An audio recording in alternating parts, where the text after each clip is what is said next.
Hello, everybody, and welcome back to the Keys to AWS Optimization. As you can see, I am not coming to you from my normal background. I'm actually in Seattle this week, and the lovely Savannah, who you probably have seen on the show, is letting me crash her home studio, so looking a little bit different. But we have some exciting guests today coming from the Optics team, my OG team, to talk about how Amazon does FinOps.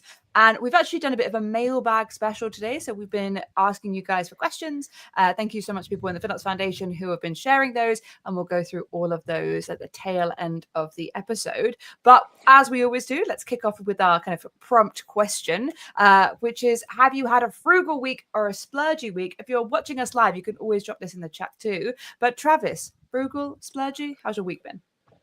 It's been a good week. I would say it's definitely a splurgy week. It's like rodeo season here in Houston, so I've been going to the rodeo already twice. I'm probably gonna go two more times. So I'm splurging on tickets, food, corn dogs, alcohol, the whole thing. So it's been a good week. I enjoy how corn dogs and food, different categories. Corn dogs are his Category. own thing. That is so cool. Next time, I feel like that we need to get me out to somewhere in kind of the Texas vibes to go to a rodeo. I think you would like it. Yeah, it'd be fun. I would. Nate, what about you? I'd say this has been a frugal week for me. U.S. tax season is approaching, so I've been battling, that alongside. I've got an upcoming trip in a couple of weeks with my family, and it's like you don't tend to just spend a ton of money right before you're going to spend a ton of money. So I'd say frugal week on my side. Yeah. Nice. Yeah, I feel like I'm away in Seattle with work, so it's a little bit like frugal for me, but it's a lot of kind of eating out, which I'm like, I'm done now. I'm like, I'm ready to go home and have like a home cooked meal to be a little bit more normal. But let's get into the show. So welcome everyone to the Keys to AWS Optimization, the show we share stories, concepts, and solutions to help you unlock your spend at AWS. My name is Steph Gooch. I'm an SA advocate here to help you with all of your FinOps and optimization questions. The lovely Travis and Nate are with me today, and we'll go through their 1-minute origin story. But chat, remember, you are able to ask us any questions within reason about optimization and specifically around how Amazon does their FinOps today. So drop in that. But we'd also love to know, where are you all coming from? Feel free to kind of let us know in that. But let's get into our 1-minute origin story. So Travis, why don't you kick us off with that? Yeah, so my name is Travis James. I'm an optimization solutions architect here on the Optics team.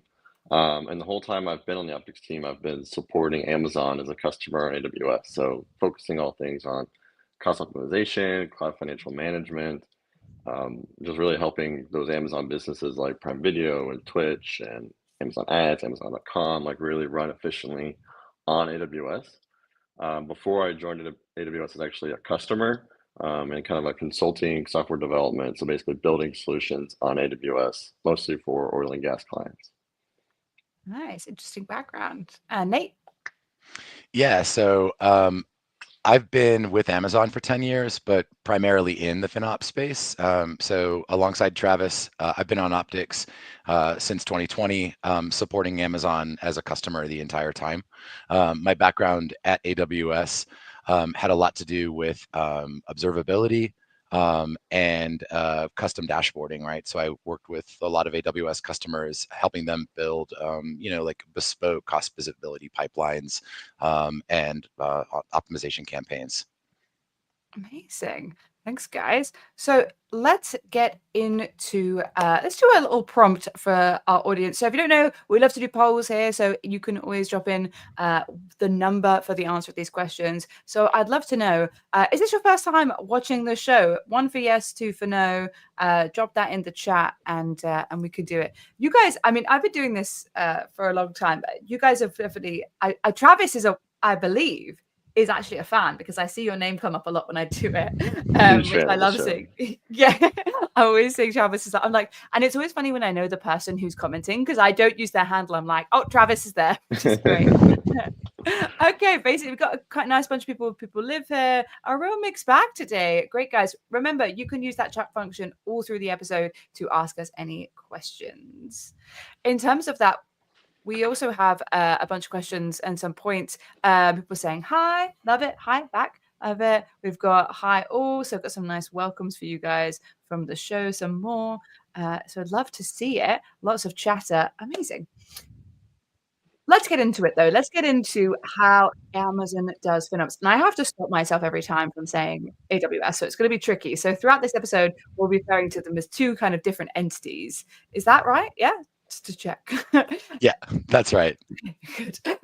So let's kick off with, let's rewind. Let's figure out, how did AWS itself come into play with Amazon? So how did Amazon start on the cloud? Nate, do you want to give us some background on that? Yeah, sure. So I think everybody's probably familiar with the fact that, Amazon came before AWS, right? But Amazon started as a traditional, on-premises, organization using traditional on-prem IT. And that actually led kind of to the creation of the cloud, right? Like the idea that Amazon wanted to efficiently utilize its own servers that may sit idle much of the year, right? Like the concept of the AWS cloud had a lot to do with that, right? So Amazon as a customer, and as Steph said, if we're talking about Amazon as a customer, we'll say Amazon, and if we're talking about AWS, we'll specifically say AWS. But Amazon is treated as a customer, similarly to any external customer, meaning, we had our own cloud journey. We moved to the cloud out of, traditional on-premises data centers. And so, the birth of AWS around, S3 launching in 2006, there were Amazon teams using tools like S3 really out of the gate. But the move to AWS really ramped up around 2011, where Amazon really wanted engineers to start looking at, AWS first. And that was to, be able to move and innovate more quickly, and to, lower the cost structure for the Amazon business. And then, we may touch on this a couple of times, but Amazon as a customer has really helped influence the AWS roadmap a lot. And so that was kind of like the third reason that, we really wanted to accelerate a move to AWS, right? There's a great reInvent. It's a little stale just because it's from one of the first reInvents in like 2012, but a longtime Amazonian talks, in depth about the move to AWS from the lens of Amazon retail. It's called drinking our own champagne. So I'd recommend anybody that wants to check that out. It's a good watch. But the idea is, we moved to the cloud. And as a large IT organization, did, and to some extent still do, experience a lot of the same challenges that external customers do when moving to the cloud, right? So Yeah. It's funny to think of Amazon being a customer of AWS and like that kind of relationship. But right. Travis, from your point of view, are they kind of treated very much like a normal customer? I think in some respects they are, right? There's features they want, they spend money on the cloud, all that kind of stuff, right? Yeah, definitely. I mean, yeah, they get, a bill like everybody else. They're still focused on optimizing and making sure that those efficiency gains are kind of reduce their P&L and spread on the customers. Yeah, I would say they're definitely an external customer for sure. Yeah, it's nice to think of them as like they're the same as everyone else. So hopefully some of the lessons that these guys will share today when it comes to optimization or strategy, you can implement in your own business. When it comes to oh no, it's gonna take me all by the end of the episode, I'm gonna get it. Sorry everybody. By when Amazon is kind of requesting new features, do they come into accounts the same kind of way? Just out of curiosity, is that like a normal process that they would get access to the same things that everybody else has access to in terms of normal customers? Yeah, did you say features stuff? Like if Amazon has a feature request? Yes, yeah. Yeah, same process of external customers, right? If we see value in enhancing a specific AWS service, we would follow, kind of the same process that an external customer would, right? Amazon Mhm. has an account team, so we support Amazon in like FinOps initiatives, just like other members of the optics team may do for other external customers. So, if we're working with a team like Prime Video and they see the need to ask for a specific feature, we can work, with the service team, submit, feature requests, and, work pretty much just like an external customer does. Amazing. And we've got a couple of questions or prompts in the chat that I will share. This is just, I think, a shout out, which is nice, which is I use AWS native tools and PowerShell to automate workflows. For examples, we do delete idle workspaces more than 30 days. Well done. Great. Love to see some workspace optimization, because that is something that people forget is a cost. And so that's great to hear. And someone's just being funny, and I haven't heard this joke before. Any jokes, guys, pop them in the chat because I do appreciate them. Oh, nice. Finops. Is that the study of fish fins? Fair play. Maybe that's a good question. Travis, how would you describe what FinOps actually is? Yeah, so FinOps is short for financial operations, right? I think it's just a synonym for cloud financial management. So it's basically making sure that you're getting the value out of the cloud, right? In this case, it's AWS. So you want to be running efficiently. You don't want to have any wasted spend. So that way you can really maximize what you're doing and use your dollars for innovation and building new services and like helping your customers grow, right? At least in the Amazon case. Yeah, we actually had this debate yesterday.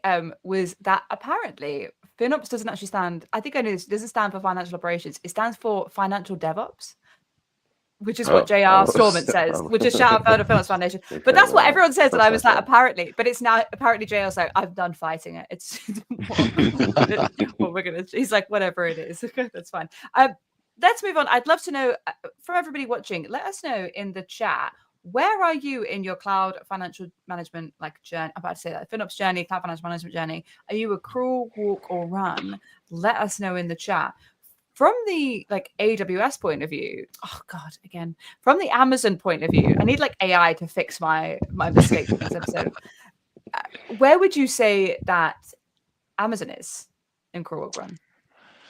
It's hard. That is hard. I mean, realistically, FinOps and optimization, observability, it's one of those processes that's kind of evergreen, right? There are definitely customers I've worked with that I would say they are full sprint running, right? But because the industry itself is developing so quickly, it's like, can you ever be the best? You know what I mean? Somebody probably is, but I think modestly, I would say that we're at a jog, right? It's not a sprint, but we're not just leisurely strolling either. Like the competitive fast walkers. I think it's we're at that stage. That's brilliant. Competitive fast walkers. All right, so we got a couple more questions in the chat. I'm just gonna jump to. I'll answer this one. Does it cover multi-cloud, AWS, GCP, and Azure? I haven't heard of those other two things, but I'm guessing there's something to do with the cloud. Not sure. That was a joke, just to clarify. I do know what they are. But the yes, FinOps covers everything. So that is one of the benefits of it. It is a cloud non-discriminate, so you can do it for everything. When we're talking about shifting left and different concepts, cost layer, high cost layer, we're currently shifting left on the run stage. Very impressive. We'll have to have you come on and show that. And another question for maybe you guys, which is, why is it necessary that every DevOps engineer is supposed to learn about cost? Nate, what do you think? Well, I would say that when we talk about the C-Save Run framework, I have a passion for cost visibility and observability. I'm a firm believer in that any successful FinOps program really limiting the overhead that a developer is going to have to put into optimization is one of the primary focuses, right? The less a developer has to do to run optimally, the more efficient your team's going to be. But with that said, right, there has to be some baseline understanding of what is good, right? And so, we're kind of lucky working with Amazon teams because Amazon's a very leadership principle, LP driven culture, and we really saw that with the frugality side. So it's important it's important for engineers to at least know the basics of optimization, but also to have the support of a central FinOps team. Definitely. And that is kind of a good segue, which is, does Amazon have a FinOps team, Nate? Yeah, Amazon definitely has a FinOps team. As we're probably aware, like when we refer to Amazon, realistically it encompasses AWS, right? But there are many lines of business within Amazon. So we're talking about, Prime Video. We're talking about the retail organization. We're talking about advertising, all of the devices, Kindle, Echo, Fire, right? And so, like any other large AWS customer, you have sometimes different FinOps perspectives. And so there are definitely central teams within Amazon that are intended to support the full organization. But with that said, some of those teams have been around for a long time and maybe focused on specific business units that are older than others. And so their version of good, right? Like when we create baselines for like what we think efficient cloud usage is, it isn't universal, right? There's some subjectivity in how you measure what is good, and what works for one line of business may not work as well for another. And so we have central teams, but we also see a lot of the Amazon lines of business have their own, I'll call it like a cloud center of excellence or operational efficiency team, right? Teams that are focused on that specific line of business. And one of the jobs that Travis and I are passionate about is like helping connect those teams together, right? We may have one line of business that's more like a born in the cloud customer than another line of business. And so they may be more agile. Their FinOps expertise may be a little bit stronger. And so connecting those teams to kind of the central like legacy FinOps teams and helping everybody move as quickly as they can and learn from one another is something that we try to do. And Travis, when you started out, because Nate, how many years have you been here? I just forgot to ask. 10, oh my goodness. 10 years. So you've been doing this and been into the Amazon space for so long. Travis, when you came in, you had to start developing relationships with things like the FinOps team there, but also with engineers. What are some tips that you could share on developing those relationships? Yeah. So when I came from having a background of being a developer back in the day, and I'll be honest, I didn't really care about cost, right, when I was a customer because, you develop, you have finance, you have your boss that care about that. And then so it's kind of now that I'm shifted into this role of actually kind of building that DevOps caring about financial stuff culture. I do think Nate called it out pretty well, but like leaning on the LPs is pretty great. Like Amazon's our leaders, right? They're owners. They want to be frugal, so they care about their costs just intrinsically. So that definitely helps. But I think being able to kind of relate to them from the developer point of view, and then just kind of showing them, they're all busy. They have day jobs, right? Cost optimization is a slice of what they should be doing, but they have other priorities. So showing them the tools and the techniques they can do to like efficiently optimize their cost really helps go a long way, I think. Yeah, and I put a question in the chat, which is similar. And it says, question to Nate. I know you wanted to talk about this, so I'll hand it to you, which is, what tools are you using for FinOps observability? Oh, Travis, do you want to go for that one? Oh, okay. So I said Nate on there. I know. I was like, I know you wanted to talk about it though, so I'll hand it to you. So the typical Amazonian team, they have multiple ways to view their cost. Number one is using Cost Explorer, right? So you can always use Cost Explorer to really deep dive into your cost and usage at the account level. Amazon has this data lake where they publish the cost and usage report, or the CUR. So there's kind of a pub sub model there, so teams can subscribe to their cost and usage, bring it into their own Athena tables or Redshift clusters, and visualize it using QuickSight or however they feel like visualizing it or consuming that data. And then in addition, there's also this kind of internally built tool that kind of aggregates AWS cost and usage data and allows teams to see their cost alongside some like specific Amazon things, like how they're forecasted and their budget and stuff like that. Nice. So kind of a combination of native tools and a custom built one. like kind of what everybody does. I think there's always these elements Mhm. of making it your own so that you can add your own spin on it, add your own data to it. And that's something I think we encourage a lot, especially with things like the cloud intelligence. Oh, cost layers beat me to it. The Kudos CID dashboards, yes. It's a great way for you guys to do it. Or similar kind of related topics just to make it your own area. Nate, when it comes to things like this kind of spend, there's obviously going to be a lot. I'm assuming a lot of different business units, a lot of different groups of accounts, a lot of different spend. Does Amazon tag? Yeah, so Amazon does tag. Okay. There's a pretty broad tag strategy at the moment, but just like external customers, there are existing and enabled key value pairs, and there's a process for customers to request net new key value pairs if there's some business metric that isn't currently enabled.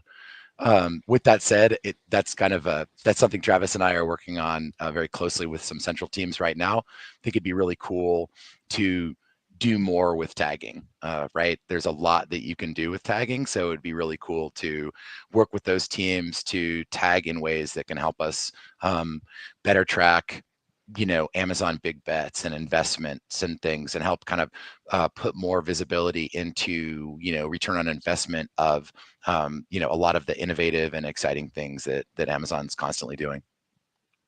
Brilliant. And we're getting a lot of chat. Thank you for all the questions. Keep them coming. We have some that we've pre-planned as well, but I love having the live ones because you guys showed up, so you get priority of what questions we are asking. A question from John. What type of questions do you get from Amazon teams trying to be more efficient? I'll come out with the pre-canned boring answer here, right? But, like we get the same types of questions that we would get if we were supporting an external customer, right? We need to, we're running a little hot. We want to lower our costs. Can you help us look at this? And our approach is very similar to what other members of Optics might do, right? Let's look at the services that you're using. Let's look at the specific cost optimization plays that may, apply to you. Let's figure out ways to help you lower that cost. But, similar to external customers. Yeah. Yeah, and we also get questions around, can you help us budget, or not budget, but like predict the like cost modeling type stuff, right? So like, hey, spinning up this new service, can you kind of help me unwind the confusion of some of these usage types and products and stuff like that? And here's my architecture diagram. Please turn this into like a cost estimate I can send my boss. Like stuff like that. So like budgeting, like Nate said, cost optimization, and just kind of driving that culture. Yeah, the same things. I think it's quite nice for everyone to know. Amazon has the same challenges and the same kind of good examples of optimizing that everybody else does. It's the sharing of this, and that's why we wanted to get these guys on. I got another question, an interesting one, which is any unusual cost optimizations you've encountered? We've had CloudWatch get metric data, also non-current version bytes and expired delete markers. I'll drop the link in the chat, but there is a video I just published about getting rid of those pesky little things in S3. But Travis, anything unusual that you've come across recently? Any unusual from the cost optimization stuff? That's a good question. Or Travis, like, if you, Nick, go on, Travis. I just feel like Amazon has a lot of I mean, I feel like we field a lot of classic questions, right? Graviton migrations, GP2 to GP3. I know one thing this year that's kind of cool is utilizing the new Flex instances. So like the N7i Flex and stuff like that. There's kind of a big push for that because it kind of offers a similar, price performance boost that you might see with like the modernization instances. So like, I think that's kind of a big push this year. I don't know, Nate, do you have a better answer than for Well, unique cost outputs? Yeah, I think unique is the word that's throwing me off, right? Yeah. Because again, the similarities between how Amazon operates on AWS versus external customers, like I wouldn't say that there's anything unique that no one's heard of, but extended support fees, IPv4, relatively new optimization plays. Those are things that we kind of want to focus on that we may not have looked at in previous years. Yeah. Yeah, there's one that I saw recently was a fun, well, not fun, but when there's like a metric monitor usage, I think in Cloud, which is what reminded me from cost layer. But something I learned was when you use Lambda functions, if you try and push out a metric, you pay for the metric, but with logs, you get it for free. So if people try and do it, you like double publish. So be mindful of your logging and metric tracking in Lambda functions. But yeah, just something to have a look into. Just kind of, if any Lambda functions are popping up with your metric costs, then be a bit mindful of those things. Okay, what else have we got? I've got a bunch of questions. Can you recommend any FinOps books? The best one I know is probably the one that I helped originally write, which is the FinOps Foundation book. I know I only had it, unless Savannah's sneakily got it somewhere in this room. Check out the FinOps Foundation, finops.org, and you'll be able to find the book. Any other books that you guys would recommend? On the FinOps side, I know my boss sent me a book in the mail one time, and then it went right into the bookshelf. I never read it, so I can't even tell you the title, to be honest. Wow. I should go to Shade. my bookshelf and grab like FinOps for Dummies or something like that. Yeah. But yeah. Guys, Yeah, if you want a FinOps for Dummies book, let us know. We'll write it. Yeah. I have the same book Travis is describing, and I have gone through it. It's a good book.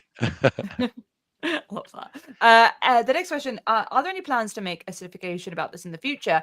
What I would say is we just released last year some skills builder courses. I'll make sure to drop the links in. But what I would recommend is if you would like there to be, we would love to know the demand for this. So please email costoptimization@amazon.com or just speak to your account team or raise a kind of feature request in the Amazon console. And, if people want it, then we will kind of push that through and create it, but I'll go and grab those links in a second.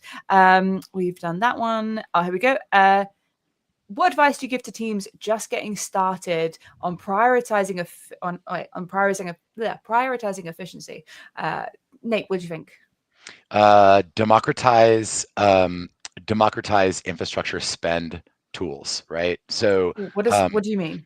So what I mean by that is there's a lot of out of the box tools like Cost Explorer and cost and usage reports, right? I'm a firm believer that higher grain, more frequent data is what engineers use to understand cost and make efficient architecture decisions. Many customers, Amazon included, right, feel like the existing tools, Cost Explorer, are sometimes good enough. And we will see FinOps teams or central finance teams pulling in and creating dashboards using cost and usage reports, right? And the insights that that kind of much richer data provides. But they use that internally and they don't always push it to like builder teams. And so for me, give the builders more, right? Give them as much as you have, and make it easy for them to visualize costs. So things like the CID, right, and the Kudos framework, creating KPIs that are meaningful for multiple stakeholders, whether it's a leader or a builder or a finance professional. I think that's hugely important. A lot of FinOps teams are kind of focused on, we'll do the FinOps, let the builders build. But like what we see internally is that, and this may have to do a little bit with Amazon's, frugal and efficient culture, but if you empower developers to just have a baseline understanding of how the decisions they make when building or operating a system, right? If they understand that just a little bit better, we see more positive efficiency outcomes. And so a lot of times people will kind of keep that information guarded. Like I've seen external customers that will build these really cool tools and they will be used by leadership or finance or operations, but they don't push it down to the engineering level. And I think that's a mistake. Yeah, definitely. Gatekeeping that information, how are you supposed to influence anybody? Another question, a similar kind of topic. Are you also doing chargeback, showback for any unit components? Travis? Yeah, I mean, so Amazon definitely does do chargeback, right? They have an internal transfer rate for their products, so a team can go into that kind of, I was talking about that internal tool that's built. They can go in and actually view their cost at the product and usage type level, so they can go really deep into like, how much am I spending on EC2 instances, and which instance type, and how can I optimize, how can I modernize, and stuff like that. So they definitely do kind of a chargeback model using the internal transfer rate for sure. Brilliant. All that kind of showing information. And a similar kind of thing, what are your main KPIs for AWS to Amazon to track? What are big things you've got on the Finops roadmap? So let's kick off with the KPIs. Nate, what kind of things are you looking at when you're tracking how people are optimized in Amazon? Sure. I'll try to keep this answer brief, but there's a lot to unpack That's there, right? impossible for Nate. Exactly, it's impossible for me. Well, let me start by saying, Amazon is a pretty traditionally decentralized organization, right? People may be familiar with the fact of, the Amazon leadership principles and the autonomy that we want to provide like small engineering teams, right? And as a result, that's good for moving quickly and for innovating. Sometimes it's bad for, redundant workflows, right? You may have one team that wants to create a unique tool or report that's showing an optimization play, and you may have another team on the other side of the business that does the same thing because they come to the same conclusion. And so when I'm thinking about KPIs, we use a lot of the kind of more general, right, like cost per service, cost per line of business, unit cost metrics for storage and instances and egress and all of those types of things. So those are all given. But another unique thing that Travis and I try to do when we present opportunities back to teams is we try to capture all of the optimization plays and recommendations that may come from one tool or again report from a specific line of business and share that out to all of Amazon, because you may see a team in Prime Video that may not be thinking about something like RDS extended support, and you have another team that's looking at that and reporting. And so part of our our KPI, our published KPIs, it's a list that kind of grows and grows. And we got to the point this year where, we present offerings and recommendations to Amazon teams, and it was getting a little unwieldy. So we had to kind of scale it back. And, just because we think it's a great KPI doesn't mean that everybody will. So we scaled it back, went a little simpler, but like the long and short of it is, if a specific piece of information provides business value to everyone, we present it. And when it comes to optimization recommendations, we will never stop adding those, right? If it's going to save the customer money, we would rather present it and have someone ignore it than not put it in there in the first place. Yeah, that makes sense. And I like the fact that you kind of honest about, so we try to have all these different KPIs for everybody, but it doesn't always work like that. And I think that's sometimes very important, especially in a much simpler kind of example. Sometimes you see people having a very heavy like storage accounts, and if you try and track the kind of unit cost of just compute, it's never going to be the same. So you have to kind of make those things unique to each of the individual groups that you're doing, but also figure out how you can do kind of high level generic ones. When it comes to tracking, something I wanted to dive into a little bit was something I believe you guys came up with how to do this kind of comparison, which is a credit score. Is that right, Travis? Yeah, that's right. We can go into a little bit of that. The Yeah, credit let's score is hear. kind of it's a form of a KPI in the sense for cloud financial health. And it's pretty cool. It's something that Amazon kind of started, and it's basically a score from 0 to 100, where 100 is really good and 0 is really bad. And it's made up of like three components. So you have the utilization component, where basically Amazon has a baseline of utilization that's considered good, right? And this is for your major services like EC2, Redshift, for example. Like say your CPU utilization is at the optimal range, and that has an associated cost. And then they take your actual cost and then say, okay, what's the delta between what we consider optimal and what you actually are spending? And that's a part of your score. So if you're really close to optimal, you get a good score. If you're really far away from optimal, you get a bad score. The next one is forecasting. So, I'm sure a lot of other customers do this, but everyone has a budget at the beginning of the year, so they have to say, okay, we're going to spend X dollars this year, or basically per month, and that ticks up to the year. And then, so how close you are to your budget is also another component of that score. Being really close to what you forecasted is good. Being really far off is bad. And the third component is efficiency. So, there's business drive. Each kind of business unit has a business driver, or most of them do, I should say. So, like the .com site might have cost per sales, or shipping might have cost per unit shipped, or something like that. Prime Video cost per looks or streams, right? So then if your cost per whatever is flat or decreasing, that's good. That means you're kind of doing the right thing from a cloud financial health perspective, that's going to increase your score. And if it's going up, right, which means you're not doing what you're supposed to be doing, then you're gonna have a bad score. So those three components get kind of baked into this formula, and then a team can present, say, oh, you scored X out of 100, you're doing good or bad, depending on it. And to my knowledge, there isn't necessarily a hard negative, right? Like, oh, you have a bad score, you can't do these things. It's just really just kind of like a showback method of like, hey, here's a way that I can look at my whole org and say, are we healthy, or are we not? And if we're not, which teams can I dive into? Not in a slap your hand type of motion, but more of a like, hey, can we work together? Can we, bring in Nate and I? Can we help you get healthier in your cloud financial health? Yeah, I like this benchmarking, but without, I'm assuming it's not because it's the score, right? So it's not the dollar. So I like sometimes taking that out, because I always talk about this, where if you can log into your entire organization spend and you see that the company, this isn't Amazon, this is just a fictional example, like it's wasting like $100,000 a month, and then you kind of filter down into your account and you see you're only wasting $5 a month, you might think, $5, 100,000, do I actually care? Versus if you log in every single day and you see I'm always wasting $5 a month, well, that's just annoying. Let me just get rid of that. And so kind of making it a little bit more simple and specific to yourself. Are the three different sections you mentioned, Travis, equally weighted, or do they have any kind of different distributions? That's a good question. If you don't know, don't worry. Yeah, I think there's some weighting to it, Travis, and it's a kind of a dynamic formula too, because like we say that one of the pieces of it is efficiency, but what does that mean, right? Like there are specific components to that, right? Like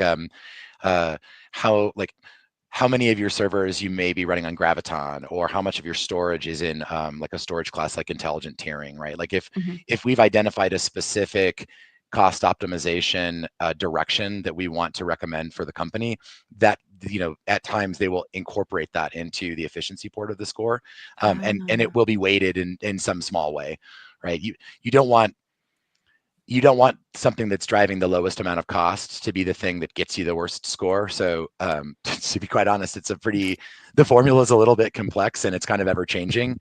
But we talk about it frequently and work with the teams that own it to make sure that, sometimes there can be conflicting things, right? Like, you may have one customer that's using some type of like flexible compute, but it's not on Graviton, and it's, so it's like, which of these things that they're doing that is good is better, right?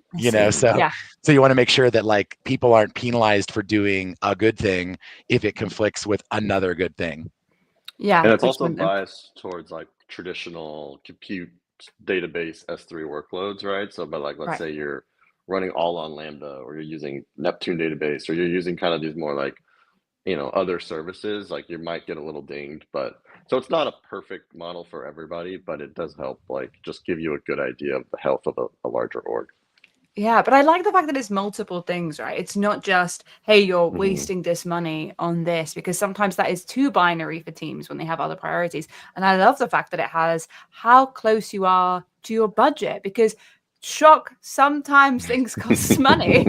And that is, I think a lot of times I hear this, people are like, sometimes people come in with a Finops mindset, like, oh, I need to reduce it. We need to make everything like as cheap as possible. That is nice to do. But sometimes if you need something big and heavy and important, you need to spend the money on it. If you need something that is super, super resilient or super, super big, I always joke about this time I had to install an application manually back when I was a customer on a box, and on an instance, and it took so long to set up, and we couldn't afford to let it fall down, so we had to make it the biggest instance type because there was no automation with it, and it was just like a thing we had to pay for because it was important and it cost, and we couldn't make it any smaller. And that's okay, sometimes that's fine. But if you said it's going to cost you this much and you end up really far exceeding it, something has gone wrong in that. So I love that as a concept.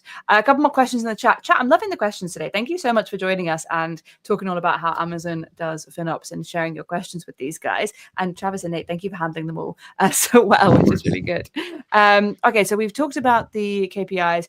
Here we go. Next one. What are the key challenges you faced during creating a model for unit costs and how to overcome it? So maybe to dive into what we were just talking about, like any big challenges you had with this credit score thing or any of your KPIs? Or did it run super smoothly? Yeah, I think I mean, from my perspective, one of the challenges with it is creating a single score, right, for multiple lines of businesses. Sometimes it just doesn't it doesn't pan out, right? And by that I mean one system, one services version of good doesn't necessarily translate to every single use case, especially at a company like Amazon, where we're doing wildly different things, right? Like streaming video, like e-commerce, like ad tech, like all of that stuff is like very different. And the systems that are built may be GPU focused or memory focused or traditional CPU focused. And so creating that one score that is like the baseline that works for everybody, I think that's the biggest challenge. And that's where we see a central team that might create something like our credit score say, this is our version of good. It's as close as we can get. And then we may have a team outside of like kind of that central core retail org say, this just doesn't apply to us. Right. And so they may build their own. And so that's probably the biggest challenge, is honing that universal metric as close to what works for everybody as possible. Yeah, that makes sense. It's quite hard to summarize that down into one single point. What else have we got? I like this conversation that's happening in the chat, which is, what is FinOps to cost layer and cost layer? FinOps is maximize the value of cost efficiency in your investment dollar spent in the cloud. Thanks, cost layer. Answering the questions for us makes my life a little bit easier. Next question. How would you recommend keeping developers teams trained on all these cost levers? Anything you guys suggest people do, apart from obviously watching the show and subscribing to the channels we're on, giving it a like to make sure that you stay up to date and things like that? Yeah, the first thing we do is tell them to watch Steph's Twitch show for sure. That's the number one thing in our wiki. Right. I mean, Nate and I have had a lot of success working on site with this kind of the financial hackathon. I'm sure, I mean, Steph, you're a pro at FinHacks, but like we've had a lot of success really going to where the customers are, like in Seattle or San Francisco or New York or whatever, and actually sitting down with them, having these kind of workshops where we do like a half day. Here's all the tools that you need for cost optimization. Here's some clever plays or some ideas. And then we spend the second half of the day like really hands-on keyboard, getting developers to take action. And Steph obviously brings like kind of the fun and the swag and the games and prizes and the candy and all that stuff. And it just kind of makes it like a fun environment. But really at the end of the day, we're trying to like maximize the amount of touch we have with our customers. So spreading the wealth of information, and then also like dedicated time to do cost optimization, which not everyone has, so now it's let's sit down, work together with experts. Let's actually delete that volume. Let's actually, put start stop in your dev environments and stuff like that. So I think really like that, kind of like that one-on-one or like kind of that one-to-many engagement, deep dive into their uses is kind of helped at least Nate and I really spread the knowledge of FinOps to various teams. Yeah, and there's nothing stopping people watching if you have I think a big enough FinOps support in doing it yourself. We work with specific customers, like these guys work with Amazon, and I used to work with Telco. But if you have a big FinOps team and you want to drive optimization, and you have executive sponsorship, and you have people internally that can talk to this, then, or even if you have account teams, you can kind of do this yourself. If anyone is interested in just like learning a little bit more about this, would be happy to share a cost optimization at Amazon.com. You can always drop a message. Also, if you have asked a question today and we haven't gotten to it, please feel free to email there. There's been loads of questions and I'm worried I've missed some. So feel free to drop us an email and we can always kind of come back to you on that. This one isn't a question. I think it's just a comment. From a cool code gaming background to a nerd background. Don't worry, this isn't my permanent. This is Savannah's background. For those of you who kind of joined us midway, I'm in Seattle this week and the lovely Savannah has let me take over her office. But yeah, it's a very different background. It's a lot lighter as well, especially with the sun's coming up. I see what she means versus my kind of dark, doomy, and I don't even game, so it's just like a misdemeanor. Okay, brilliant. So there's maybe one more topic I want to go into before we go into our kind of mailbag elements, which was governance. So I want to talk a little bit about, it's obviously so, like we've said this a few times, it's big. We know it's big. There's lots of accounts or things going on. Travis, how have you helped teams come up with any governance strategies around FinOps? Yeah, so Amazon uses AWS organizations, and there's a central team that kind of manages those organizations and ensures that the proper SCPs are in place, security control policies, ensures that the cost allocation tags are set. They also ensure that new accounts created are up in that org, right? So we make sure that there's no orphaned accounts or anything like that. So Amazon, big organization, they have a team that's dedicated to kind of that governance of using AWS organizations properly. Kind of Nate mentioned, there's for tags, right? You can submit a ticket to get new tags, and so and there's kind of a team that manages all the things that go with that. So that definitely helps with the governance. And then we recently released a blog using Amazon Billing Conductor or AWS Billing Conductor about how we use AWS Billing Conductor to actually show teams their internal transfer rate using Cost Explorer and the cost and usage report. So it's a team that we piloted, basically using kind of like a S3 Athena stack to kind of process a lot of data, which is like the public pricing costs and some internal transfer rate costs, using Fargate, uploading those pricing rules to Amazon Billing or AWS Billing Conductor, and then whenever you're in Cost Explorer or Cost and Usage Report, you can actually see your cost reflected at that internal transfer rate. So those are a couple of things that we've done kind of on the governance side. Yeah, Nate, do you have any other color you want to add to that? Maybe just kind of like the cost governance side, right? I think it's important, like when we talk about financial controllership or cost governance, right?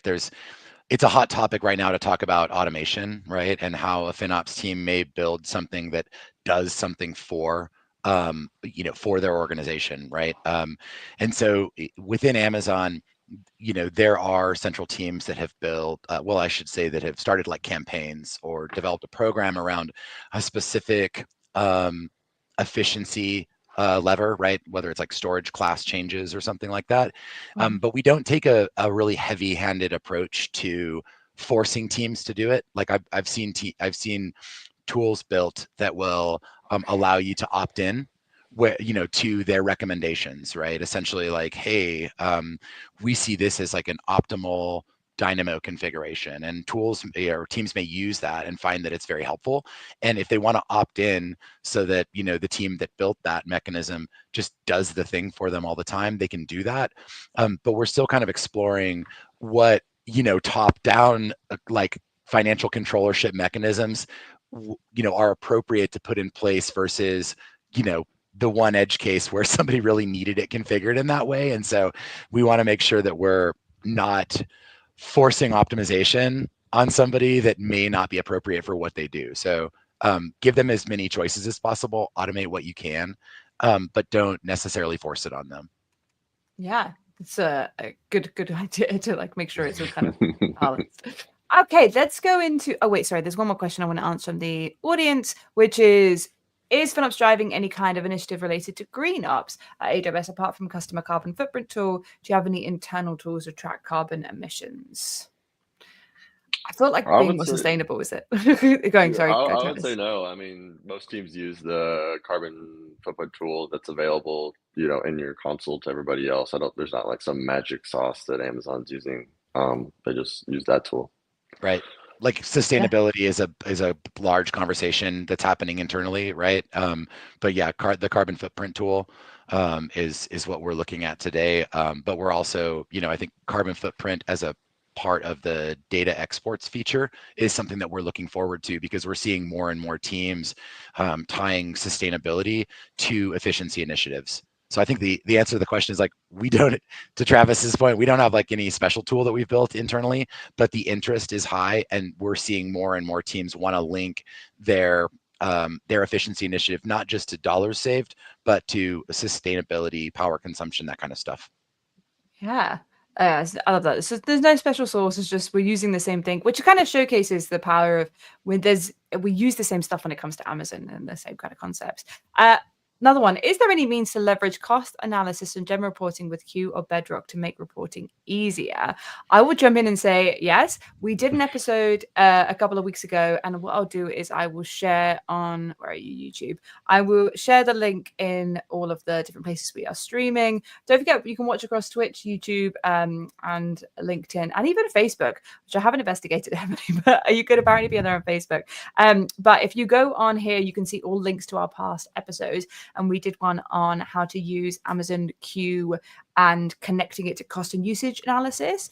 But also, what I would recommend is you can literally in the console go in and just ask Q questions about optimization. There is a great plugin when it comes to using things like Visual Studio or whatever ID you have, and you can ask Q to look at your infrastructure as code and say, hey, do we think this is optimized? Can we make changes to it? Or even if you want to write out any kind of code or CloudFormation templates, you can ask Q to do it and then say, like, make it as optimal as possible. I've been playing around with that. And next season on this show, so we've got a couple more episodes this quarter before we go into the next one, will be focused mainly on Gen AI. So make sure you subscribe to all the pages, keep an eye on that website to see anything up to date with those episodes. But yeah, we've got loads of Gen AI content coming your way in the coming weeks. There's also a queue for QuickSight. Nate and I have kind of dabbled Yes. a little bit in that, right? So if you have like your cost usage data into a QuickSight dashboard and maybe you're overwhelmed by all the graphs and all the stuff, you can ask it in natural language, like, hey, what am I looking at? Or give me some trends. So like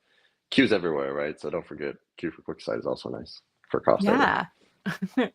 So last couple of bits, we got 10 minutes left, and or just shy of that. We've got our secret Richard coming up to summarize. We've talked a lot, so Richard's going to give us a fun summary of the end that I'll read out, which I haven't seen. But what we'll do is we had a couple of mailbag questions that I wanted to jump into and ask. So let's go with, so these are quick fire, short kind of ones. Someone from Cloudability asked, what is your forecasting process? Nate, any kind of quick answers on that? Yeah, so same trend, right? No secret sauce. We have like a mix of a top-down and a bottoms-up approach to both budgeting and forecasting, right? So Amazon has an annual operational plan at the team level, right? The engineering team level.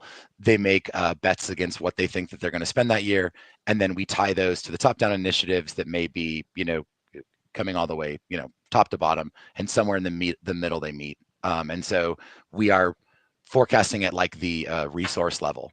I think we're going to use, 10,000 instance hours a month and this much of, Neptune or something like that, right? So very granular, and, some automation, but also manual to make sure that they're accurate. Cool. Let's go on to another one from someone from IBM asked, how does Amazon handle centralized versus decentralized tasks when it comes to kind of FinOps? Travis? Yeah, I feel like we touched on this a little bit earlier, but yeah, I mean, so there are kind of centralized efficiency teams that focus on large kind of plays like so your lifecycle policies, or one is even some of them might that not be as obvious to like maybe the FinOps, like kind of like easy wins. It's more about like refactoring your code, right? Can you upgrade your Java runtime to be more efficient and use less EC2 instances? So they kind of focus on some of those type of engagements, and then we've also seen in kind of a decentralized model like smaller orgs that will do kind of a ticketing campaign, right? So maybe there's a project manager that's a little bit more focused on efficiency or has a goal this year that's been kind of brought up from like their director level and say, hey, can we reduce our cost by X dollars? And they'll actually go in and they'll find the opportunities. They'll work with Nate and I, and then they'll actually submit tickets to the teams and say, hey, look, did you know you have this account has this EBS volume? And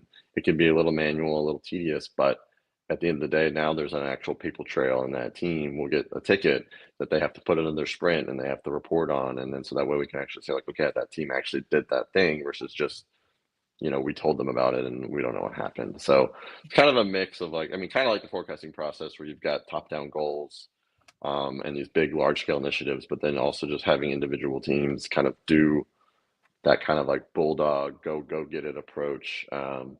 And to quote Amazon LPs again, right? Like bias for action and frugality are definitely present. So a team will realize they need to save money and they'll just go do it. Yeah, love it. Just go get that money. Another question from someone from Acor. How do you prioritize different cost initiatives just to make sure that you're focusing efforts in the correct place? I can Yeah. I can say something to that. Like Amazon is big, and Travis and I are two people, right? So I think our focus is scalability, right? Like how are we going to do something that is going to be the most impactful for the larger organization? but balancing that with a team that may not, be spending millions of dollars a month that need our help. So anything we can do that is like custom tooling, teaching to fish, right, helping teams build something that they can scale across their organization is going to be prioritized over our meeting with a small engineering team. But that's not to say that we don't do that, right? We never are like, you're not important enough to get FinOps advice from us. So we try to balance those two things. Yeah, everyone deserves Finops advice. Right. Okay, thank you so much for kind of going through all these awesome questions. And chat again, thank you for being so chatty. We are here every week on Thursdays at this time, so come back for the next one to ask some more questions. But now time for our secret Richard summary. So Richard listens to the episode and comes up with a nice short form summary so that you guys can get the highlights of today's episode, and I read them without knowing them. So let's see what he's given me today. So Amazon has the same cloud challenge as everyone else. We're all the same. We're like everybody else, like we're celebrities. We're all the same, and even have to pay their bills. We do. We don't get anything free. Travis and Nate of Finops Dream Team. So true. Love that. Thank you, Richard. Okay, coming up, that is everything from us. As a reminder, you can, like I said, check us out on here. All these episodes will be on the different channels. You are looking on them, you can find them on demand. And if you do have any questions, if we missed anything from today, reminder, you can check out cost optimization at amazon.com. Or if you want to see what is happening next week, you can check out the website for our live streams to see all these different things. Next week, we will be talking about auto scaling in depth. So we're bringing in people who are computer experts, because auto scaling is something that we should all be using, but are we using correctly? Who knows? Don't forget, you can stick around because we have another live stream happening just after this on the Twitch channels. So head on over there to see some exciting things from Amazon. But anything else from you guys before we finish up? No, thanks for having us, Steph. This was a lot of fun. Yep, good. same. Thank you so much. And thank you, chat. That is all from us, and we'll see you all next time. Bye, everybody. Bye.